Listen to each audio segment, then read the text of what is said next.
Assalamualaikum warahmatullahi wabarakatuh. Baiklah, selamat pagi teman-teman semuanya. Berdirinya kami di sini, kami akan mempresentasikan hasil diskusi kami yang berjudul keluarga dan fungsi keluarga. Baiklah, sebelum kami memulainya, kami akan memperkenalkan dulu. Nama saya Lensa Galas, saya selaku moderator dan bersama rekan saya yang pertama, nama saya Siti Rejeki Sitorus. Perkenalkan, saya Medan Widianti. Perkenalkan, nama saya Anas Nasbullah Kaminduri. Saya nama Fili Papa. Saya Angelina. Baiklah, tidak menunggu lama dan tidak memperpanjang waktu, kami akan membacakan langsung ke materi kami yang materi pertama yaitu akan dibacakan oleh Cindy Sitorus. Pada Cindy Sitorus, persilakan. Baiklah, saya akan membacakan materi pertama, yaitu pengertian keluarga. Secara umum, pengertian keluarga adalah sekelompok sosial yang paling kecil di dalam masyarakat, yang umumnya terdiri dari satu atau dua orang tua beserta anak-anak mereka, di mana orang-orang tersebut tinggal dalam satu atap bersama-sama dan saling tergantung satu dengan yang lainnya. Fungsi-fungsi keluarga yaitu sebagai rumah dalam keluarga. Yang dimaksud dari fungsi keluarga sebagai rumah bukan hanya sekedar menyediakan tempat tinggal saja, tapi juga membuat seluruh anggota keluarga merasa seperti memiliki rumah sebagai tempat perlindungan yang menawarkan rasa aman dan proteksi yang baik. Sebuah rumah di dalam keluarga akan memberikan dukungan emosional dan psikologis untuk semua anggota keluarga. Di samping itu, fungsi rumah dalam keluarga adalah memenuhi kebutuhan cinta bagi setiap anggota keluarga tersebut. Fungsi pendidikan dalam keluarga yaitu keluarga adalah tempat pertama untuk memberikan pendidikan dan didikan kepada setiap anggota keluarganya, terutama bagi anak-anak. Keluarga adalah sarana pertama untuk mengajarkan membaca atau berhitung, mengenalkan segala pengetahuan dalam kehidupan, mengajarkan keterampilan, dan memberikan panduan mengenai proses biologi. Tanpa kita sadari, orang tua pasti pernah mengajar salah satu hal tersebut, kan? Baiklah, itulah materi tadi yang dibacakan oleh saudara Cindy. Dan materi selanjutnya akan dibacakan oleh saudari Maida. Pada saudari Maida, kan? Selanjutnya adalah pengertian keluarga menurut para ahli. Di sini kami mengambil pengertian dari dua ahli. Yang pertama ada Salvation Equivalent dan Araceli Epiphania. Menurut Salvation dan Araceli Epiphania, arti keluarga adalah dua atau lebih individu yang tergabung karena adanya hubungan darah, perkawinan, atau adopsi. Hidup dalam satu rumah tangga dengan saling berinteraksi satu sama lain, memiliki peran masing-masing, serta menciptakan dan mempertahankan suatu budaya. Yang kedua ada Peter Gillis. Menurut Peter Gillis, pengertian keluarga adalah sebuah kesatuan kompleks dengan atribut yang dimiliki, tetapi terdiri dari beberapa komponen yang masing-masing menjadi arti sebagaimana berikut. Yang ketiga ada Johnson Earl dan Lanier. Menurut Johnson Earl dan Lanier, pengertian keluarga adalah suatu lingkungan di mana beberapa orang masih memiliki hubungan darah.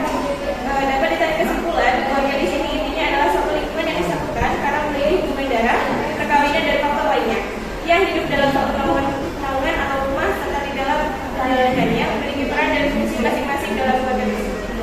Baiklah, itulah tadi presentasi dari saudara Maida.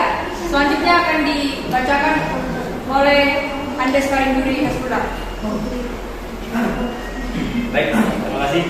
Saya akan membacakan ciri-ciri keluarga secara umum. Ciri secara umum terbagi menjadi tiga, yaitu keluarga terdiri dari beberapa orang yang mempunyai ikatan, baik itu ikatan darah, perkawinan ataupun adopsi. Keluarga ini merupakan salah satu lingkup sosial terkecil yang dimiliki setiap individu. Meskipun dalam lingkup kecil, namun hubungan yang terbangun antara anggota secara keluarga lebih erat dan intim. Hal ini tidak lain karena keluarga adalah kelompok orang yang terikat dalam hubungan darah. Tidak heran jika keluarga disebut sebagai sistem pendukung yang terbaik, di mana antara anggota keluarga akan saling memberikan dukungan baik dan penuh dalam segala kondisi, termasuk saat Anda mengalami masalah dalam hidup. Tentu ayah dan ibu Anda menjadi tempat curhat ataupun adik kalian senantiasa mendukung dan mendampingi Anda untuk melewatinya. Yang kedua yaitu setiap orang dalam keluarga biasanya tinggal bersama-sama dalam satu rumah tangga. Jika anggota keluarga terpisah, mereka tetap akan menganggap rumah tangga tersebut sebagai rumahnya. Yang ketiga yaitu setiap orang dalam keluarga memiliki peran sosial, mulai dari suami dan istri, ayah dan ibu, anak dan saudara, di mana mereka saling berinteraksi dan saling berkomunikasi satu sama lain. Selanjutnya akan dilanjutkan oleh saudara Bulan. Baiklah, saya akan melanjutkan materi dari Andas, yaitu fungsi keluarga. Yang pertama, di sini saya akan menjelaskan tentang fungsi biologis. Fungsi biologis ini artinya yaitu fungsi untuk menurunkan keturunan, memelihara dan membesarkan anak, serta memelihara dan merawat anggota keluarga, serta memenuhi kebutuhan gizi keluarga. Yang kedua, ada fungsi psikologis yang meliputi fungsinya yaitu dalam memberikan kasih sayang dan rasa aman, memberikan perhatian di antara anggota keluarga, membina pendewasaan, kepribadian anggota keluarga, serta memberikan identitas keluarga. Dan yang ketiga adalah fungsi sosialisasi, yaitu fungsi ini membina sosialisasi pada anak, meneruskan nilai-nilai keluarga, dan membina norma-norma tingkah laku serta tingkah laku perkembangan anak. Yang selanjutnya ada fungsi ekonomi yang meliputi tentang mencari sumber-sumber penghasilan, mengatur dalam penggunaan penghasilan keluarga, dan rangka memenuhi kebutuhan keluarga, serta menabung untuk memenuhi kebutuhan keluarga yang masa mendatang. Yang terakhir ada fungsi pendidikan, yaitu fungsi pendidikan ini adalah untuk mendidik anak sesuai dengan tingkah perkembangannya, menyekolahkan anak agar memperoleh pengetahuan, keterampilan, dan membentuk perilaku anak sesuai dengan bakat dan minat yang dimilikinya. Sekian presentasi dari saya. Selanjutnya akan dibacakan oleh saudari Nahara. Pada Nahara kami silakan. Materi selanjutnya tentang jenis-jenis keluarga. Secara umum, keluarga dapat dibedakan menjadi 3 jenis. Yang pertama, keluarga inti adalah jenis keluarga yang paling berdasar dan memiliki cakupan paling kecil, yaitu terdiri dari ayah, ibu, dan anak. Keluarga inti memiliki peranan yang sangat penting bagi kualitas kehidupan setiap orang, baik dalam kehidupan pribadi maupun dalam masyarakat. Yang kedua, keluarga konjugal adalah keluarga yang terdiri dari ayah, ibu, dan anak, serta interaksi dengan orang tua ayah atau orang tua ibu, kakek, dan nenek. Dalam hal ini, cakupan jenis keluarga konjugal lebih kompleks dan luas dibandingkan dengan keluarga inti. Yang ketiga, keluarga luas atau keluarga besar adalah jenis keluarga dengan jumlah anggota dan cakupannya paling besar. Dalam keluarga luas, terdiri dari anggota keluarga konjugal dan jumlah kerabat lainnya, seperti paman, bibi, sepupu, dan anggota keluarga lainnya. Materi selanjutnya dilanjutkan oleh Materi selanjutnya mengenai bentuk keluarga. Untuk bentuk keluarga terbagi menjadi 5. Pertama, berdasarkan garis keturunan. Yang pertama adalah patrilinear, yaitu keluarga dari keturunan saudara terdiri dari satu saudara dari garis keluarga ayah. Matrilinear, yaitu keluarga dari keturunan saudara terdiri dari satu saudara yang dicucuk dari garis keluarga itu. Yang kedua, berdasarkan jenis perkawinan. Ada monogami, merupakan keluarga yang terdiri dari satu orang suami dan satu orang istri. Poligami terdiri dari satu orang suami dengan istri lebih dari satu. Ketiga, berdasarkan kemudian patrilokal, keluarga atau suami istri tinggal dekat dengan keluarga saudara suami. Matrilokal adalah keluarga yang suami istri tinggal dekat dengan keluarga saudara istri. Neolokal merupakan keluarga yang tinggal jauh dari keluarga pihak suami dan istri. Yang keempat ada berdasarkan jenis anggota keluarga. Ada keluarga inti yang terdiri dari ayah, ibu, dan anak-anaknya. Keluarga besar, keluarga yang terdapat pasangan pria dan wanita yang telah menikah lebih dari satu kali. Yang keempat ada keluarga berkomposisi, yaitu suatu keluarga yang mengandung perkawinan poligami hidup bersama-sama. Keluarga gravitas, orang yang tinggal bersama-sama layaknya suami istri tanpa adanya ikatan unsur anak. Yang kelima adalah berdasarkan kekuasaan. Pertama, patriarkal, keluarga yang memegang kekuasaan di tangan ayah. Matrikal, keluarga yang memegang kekuasaan di tangan ibu. Dan equalitarian adalah keluarga yang memegang kekuasaan antara ayah dan ibu. Sekian presentasi kami, saya kembalikan ke moderator. Baiklah, itulah tadi penyampaian materi dari kami. Selanjutnya kami akan membuka sesi tanya jawab. Kepada teman-teman yang ingin bertanya kepada kelompok kami persilakan. Kami hanya membatasi pertanyaan, hanya ada 4 pertanyaan. Baiklah, sesi pertama kami buka, yaitu hanya 2 pertanyaan. Kepada teman-teman yang ingin bertanya, kami persilakan.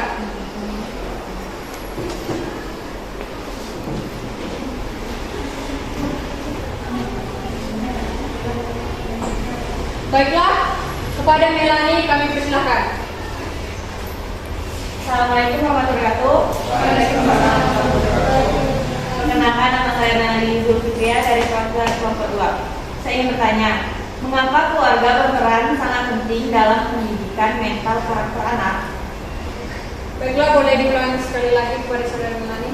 Mengapa keluarga berperan sangat penting dalam pendidikan mental karakter anak? Baiklah, terima kasih atas pertanyaannya. Kami ucapkan terima kasih. Selanjutnya akan saya tunjuk lagi yang mau bertanya kepada teman-teman, silakan ajukan tangannya. Baiklah, kepada saudara Setia, kami persilakan. Baik, saya Setia Batu Marifah, perwakilan dari kelompok 3 ingin mengajukan pertanyaan kepada kelompok 4 yang mana pertanyaannya yaitu apakah ada kemungkinan dengan adanya kemajuan teknologi modern dapat menghapus fungsi keluarga? Baiklah, boleh diulang sekali lagi pertanyaannya saudara Setia.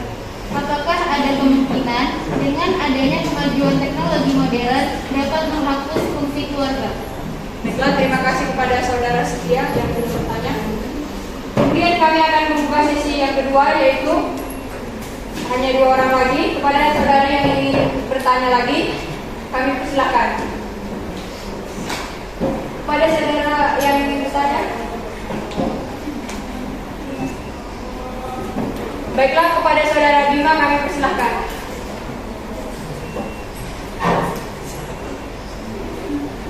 Baiklah, ini saya akan menanyakan tentang apakah akibat bila terjadi ketidakharmonisan dalam keluarga. Baiklah, kepada saudara Bima harap diulangi.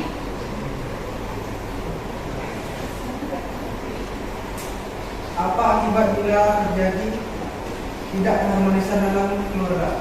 Baiklah, terima kasih kepada saudara Bima. Yang terakhir adalah pertanyaan keempat kepada teman-teman yang ingin bertanya. 1 orang lagi kami persilakan. Baiklah, kepada saudara Risa kami persilakan. Assalamualaikum warahmatullahi wabarakatuh. Waalaikumsalam. Sebelumnya perkenalkan, saya Risa Mawati, perwakilan dari kelompok 1. Tadi kan sudah dijelaskan fungsi keluarga seperti fungsi biologis, fungsi sosiologis, fungsi psikologis, fungsi pendidikan, fungsi ekonomi, dan fungsi agama. Nah, di sini pertanyaan saya, bagaimana contoh keluarga yang dikatakan berfungsi secara biologis? Ya, terima kasih kepada saudara Risa atas pertanyaannya. Baiklah, terima kasih kepada teman-teman yang sudah bertanya. Kami meminta waktu sebentar untuk menjawab pertanyaan teman-teman semua. Kepada teman-teman semua harap tenang dan kami akan segera minta jawaban. Terima kasih. A few minutes later.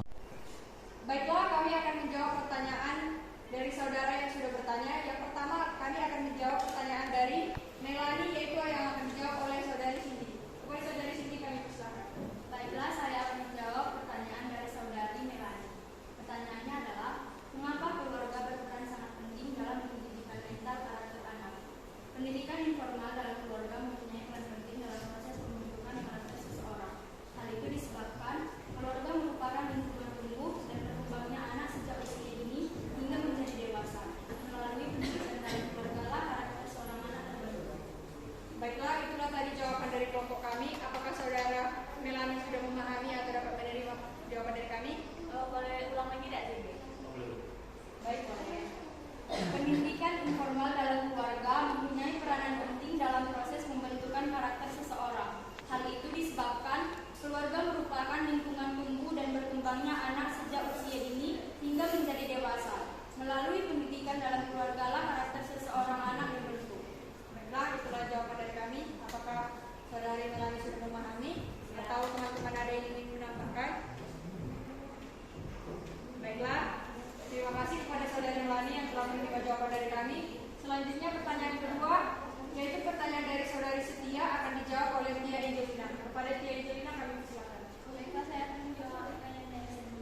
itulah jawaban dari kelompok kami kepada saudari Bima. Apakah dapat menerima atau sudah memahami jawaban dari kami? Baik, terima kasih kepada saudara Bima. Selanjutnya pertanyaan yang terakhir yaitu dari saudari Lisa yang akan dijawab oleh saudari Nahara. Kepada Nahara kami persilahkan. Baiklah, saya akan menjawab pertanyaan dari Lisa, yaitu bagaimana contoh keluarga yang dikatakan berfungsi secara biologis. Setiap manusia memiliki kebutuhan biologis, baik laki-laki maupun pria. Untuk memenuhi kebutuhan biologis tersebut, maka akan terjadi perkembangbiakan berupa keturunan. Oleh karenanya, keluarga berfungsi sebagai sarana reproduksi. Baiklah, itulah jawaban dari kelompok kami. Apakah saudari Lisa mau dapat menerima jawaban dari kami? Sama. Baiklah, itulah tadi jawaban dari kelompok kami. Apabila teman-teman ada yang ingin menambah, kami persilahkan. Baiklah, sepertinya tidak ada. Dengan berakhirnya tanya jawab tadi, berakhir juga lah presentasi dari kelompok kami. Apabila ada salah kata yang disengaja maupun tidak disengaja, kami mohon maaf dan kami juga pamit undur diri. Sekian dan terima kasih.